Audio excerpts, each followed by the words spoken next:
नमस्कार विद्यार्थी मित्रांनो, MPSC जागरणवर आपले सहर्ष स्वागत आहे। आज आहे 16 जुलै 2026 आणि आजच्या दैनिक चालू घडामोडींवर आधारित महत्त्वाचे प्रश्न आपण या व्हिडिओमध्ये पाहणार आहोत। तरी सर्वप्रथम जर आपण नवीन असाल तर चॅनलला अवश्य सबस्क्राइब करा। चला तर मग आजच्या व्हिडिओला सुरुवात करूया। प्रश्न 1, नुकताच जागतिक युवा कौशल्य दिन कधी साजरा करण्यात आला आहे?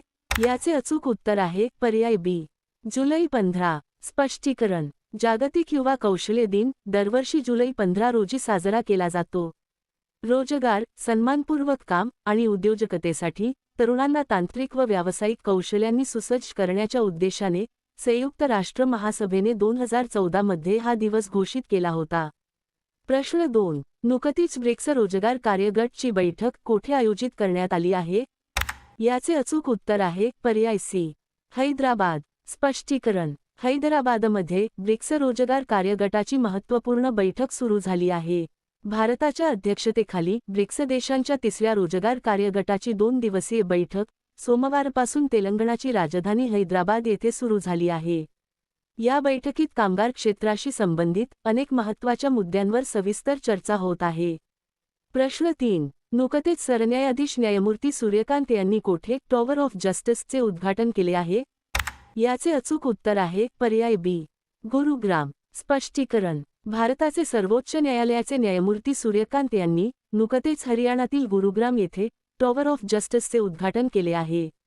हा नवीन आणि अत्याधुनिक न्यायालयीन परिसर उत्तर भारतातील सर्वात मोठ्या जिल्हा न्यायालय परिसरांपैकी एक आहे। प्रश्न 4, नुकतेच कोणत्या राज्य सरकारने आपल्या महिला समृद्धी योजनेचे नाव बदलले आहे? याचे अचूक उत्तर आहे पर्याय सी, दिल्ली। स्पष्टीकरण: दिल्ली सरकारने आपल्या प्रमुख महिला समृद्धी योजनेचे नाव बदलून दिल्ली लक्ष्मी योजना असे केले आहे। या योजनेअंतर्गत 21 ते 60 वर्षे वयोगटातील पात्र महिलांना दरमहा 12,500 रुपयांची आर्थिक मदत दिली जाईल। ही योजना रक्षाबंधनानिमित्त लागू होण्याची शक्यता आहे। आता पाहू दिल्लीशी संबंधित इतर चालू घडामोडी। सरकारी शाळांना आधुनिक बनवण्यासाठी दिल्लीत मिशन कायाकल्प सुरू करण्यात आले। भारताची पहिली हायड्रोजन बस सेवा दिल्लीत सुरू झाली। दिल्ली सरकारने कॅच द रेन 2026 अभियानाचा शुभारंभ नीरा याचे अनावरण केले। दिल्ली सरकारने सर्व जिल्ह्यांमध्ये प्राणी कल्याण समित्या स्थापन करण्याची घोषणा केली। दिल्लीत लखपती बिटिया योजना सुरू करण्यात आली। सेंटर फॉर डेव्हलपमेंट ऑफ टेलिमॅटिक्सने दिल्ली पोलिसांसोबत सामंजस्य करारावर स्वाक्षरी केली। नवजात बालकांसाठी दिल्लीत अनमोल योजना सुरू करण्यात आली। प्रश्न 5, नुकतेच कोणत्या टेलिकॉम कंपनीने भारतात व्यावसायिक वापरासाठी सॅटेलाइट फोन लॉन्च केला आहे? याचे अचूक उत्तर आहे पर्याय डी, BSNL। स्पष्टीकरण: BSNL कंपनीने नुकताच सॅटेलाइट मोबाईल लॉन्च केला आहे। याचे वैशिष्ट्य असे आहे की हा मोबाईल तुम्ही समुद्र, जंगल, डोंगर किंवा वाळवंट अशा कोणत्याही दुर्गम भागात घेऊन जाऊ शकता। हा मोबाईल चालवण्यासाठी तुम्हाला कोणत्याही मोबाईल नेटवर्क किंवा टॉवरची आवश्यकता भासणार नाही। प्रश्न 6, नुकतेच कोणत्या राज्य सरकारने मुख्यमंत्री हेली टुरिझम आणि एअर टुरिझम सेवा योजना 2026 सुरू केली आहे? याचे अचूक उत्तर आहे पर्याय बी, बिहार। स्पष्टीकरण: बिहार सरकारने नुकतेच मुख्यमंत्री बिहार हेली टुरिझम आणि एअर टुरिझम सेवा योजना 2026 चा शुभारंभ केला आहे। या योजनेचा मुख्य उद्देश राज्यातील पर्यटनाला चालना देणे आणि प्रमुख धार्मिक व ऐतिहासिक स्थळांचा प्रवास सुलभ करणे हा आहे। बिहार राज्याची माहिती: राजधानी पाटणा, मुख्यमंत्री सम्राट चौधरी, राज्यपाल आरिफ मोहम्मद खान। आता पाहू बिहारशी संबंधित इतर चालू घडामोडी। भारताचे पहिले इंडोर वनस्पती उद्यान पाटणा येथे उभारले जाईल। बिहारमध्ये असलेले वडाचे झाड हे जगातील सर्वात जुने अचूकपणे मोजलेले झाड म्हणून घोषित झाले आहे। केंद्र सरकारने बिहार सरकारच्या सहकार्याने एक्वा पार्क आणि राष्ट्रीय मत्स्य व्यवसाय विकास मंडळाच्या प्रादेशिक केंद्राचे उद्घाटन केले। बिहार सरकारने नागरी सेवा पूर्व परीक्षा उत्तीर्ण होणाऱ्या महिला उमेदवारांना आर्थिक सहाय्य देण्याची घोषणा केली। ग्रामीण स्वच्छतेमध्ये पूर्व विभागातील प्रथम क्रमांकाचे राज्य बिहार बनले आहे। बिहार क्रिकेट असोसिएशनचे लोकपाल म्हणून न्यायमूर्ती हृषिकेश रॉय यांची नियुक्ती करण्यात आली आहे। प्रश्न 7, नुकताच भारताचा सर्वात मोठा जागतिक वस्त्रोद्योग कार्यक्रम भारत टेक्स 2026 कोठे सुरू झाला आहे? याचे अचूक उत्तर आहे पर्याय सी, नवी दिल्ली। स्पष्टीकरण: भारताचा सर्वात मोठा जागतिक वस्त्रोद्योग कार्यक्रम भारत टेक्स 2026 नवी दिल्ली येथील भारत मंडपमध्ये 14 जुलै 2026 रोजी सुरू झाला. केंद्रीय वस्त्रोद्योग मंत्री गिरिराज सिंह यांनी या 4 दिवसीय मेगा एक्स्पोचे उद्घाटन केले. यामध्ये 130हून अधिक देशांचे खरेदीदार सहभागी होणार आहेत. या भव्य आयोजनाचा उद्देश भारतीय वस्त्रोद्योग, नवकल्पना आणि निर्यातीला जागतिक पातळीवर एक नवी ओळख मिळवून देणे हा आहे. प्रश्न 8. नुकतीच लॉर्ड्स क्रिकेट मैदानावर कसोटी शतक झळकावणारी जगातील पहिली महिला क्रिकेटपटू कोण बनली आहे? याचे अचूक उत्तर आहे पर्याय सी. यास्तिका भाटिया. स्पष्टीकरण. लंडनच्या ऐतिहासिक लॉर्ड्स क्रिकेट मैदानावर कसोटी शतक झळकावणारी जगातील पहिली महिला क्रिकेटपटू भारताची यास्तिका भाटिया बनली आहे. तिने इंग्लंडविरुद्धच्या एकमेव कसोटी सामन्यात हा ऐतिहासिक पराक्रम केला. या शानदार खेळीनंतर आता तिचे नाव प्रतिष्ठित लॉर्ड्स ऑनर्स बोर्डवर नोंदवले जाईल. प्रश्न 9. नुकतेच संरक्षण मंत्री राजनाथ सिंह यांनी कोठून 13 दिवसीय शौर्य विजय यात्रेचा शुभारंभ केला आहे? याचे अचूक उत्तर आहे पर्याय बी.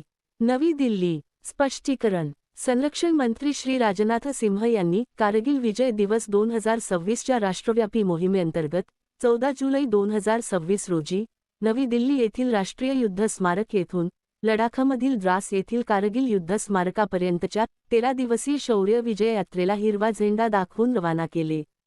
प्रश्न 10. नुकतेच लडाखने कोणत्या देशाला प्रीमियम जर्दाळूची निर्यात सुरू केली आहे? याचे अचूक उत्तर आहे पर्याय ए. यूएई. स्पष्टीकरण. लडाखने नुकतीच आपल्या प्रीमियम जर्दाळूची निर्यात संयुक्त अरब अमिरातीला म्हणजेच यूएईला सुरू केली आहे.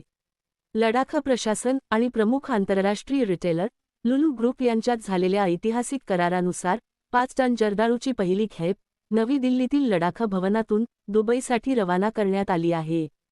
यूएई देशाची माहिती. राजधानी अबू धाबी. चलन यूएई दिरहाम. अध्यक्ष मोहम्मद बिन झायेद अल नह्यान. आता पाहू यूएईशी संबंधित इतर चालू घडामोडी. सोशल मीडियाचा वापर करण्यासाठी यूएईने किमान वय 15 वर्षे निश्चित केले आहे. भारत आणि यूएई दरम्यान एलपीजी पुरवठ्याबाबत करार झाला आहे. यूएईने ओपेकमधून बाहेर पडण्याची घोषणा केली आहे. यूएई आणि बहरीन यांनी चलन विनिमय करारावर स्वाक्षरी केली आहे. जगातील पहिले व्यावसायिक 6 गिगाहर्ट्झ इंटरनेट नेटवर्क संयुक्त अरब अमिरातीने लॉन्च केले आहे. प्रश्न 11. नुकत्याच जाहीर झालेल्या ग्लोबल एअर पॉवर रँकिंग 2026 मध्ये भारतीय हवाई दल कोणत्या स्थानावर राहिले आहे? याचे अचूक उत्तर आहे पर्याय सी. 3. स्पष्टीकरण. World Directory of Modern Military एअरक्राफ्टच्या ग्लोबल एअर पॉवर रँकिंग 2026 मध्ये भारतीय हवाई दलाला जगात 3रे स्थान मिळाले आहे. हे रँकिंग ट्रू व्हॅल्यू रेटिंग मूल्यांकनावर आधारित आहे. वेगवेगळ्या देशांच्या एकूण लष्करी हवाई दलाच्या क्षमतेच्या मोजमापात भारत केवळ अमेरिका आणि रशियानंतर 3ऱ्या स्थानावर आहे.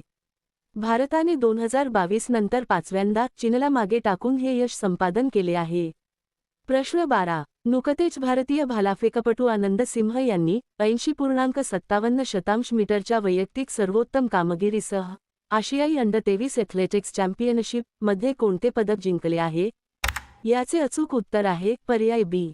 सुवर्ण. स्पष्टीकरण. भारतीय भालाफेकपटू आनंद सिंह याने 80.57 मीटरच्या आपल्या वैयक्तिक सर्वोत्तम कामगिरीसह आशियाई अंडर-23 एथलेटिक्स चॅम्पियनशिपमध्ये सुवर्ण पदक जिंकले आहे.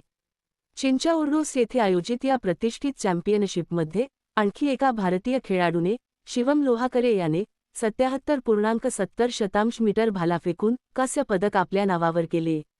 आता मागील व्हिडिओतील प्रश्न. नुकतेच जपानी माचा चहाचे उत्पादन करणारे भारताचे पहिले राज्य कोणते बनले आहे? याचे अचूक उत्तर आहे पर्याय ए. आसाम. आता पाहू अतिशय महत्त्वाचे उजळणी प्रश्न. एफएटीएफचे नवीन उपाध्यक्ष विवेक अग्रवाल बनले आहेत. आयआयएम बेंगळुरू इंडोनेशियामध्ये आपला पहिला परदेशी कॅम्पस स्थापन करणार आहे.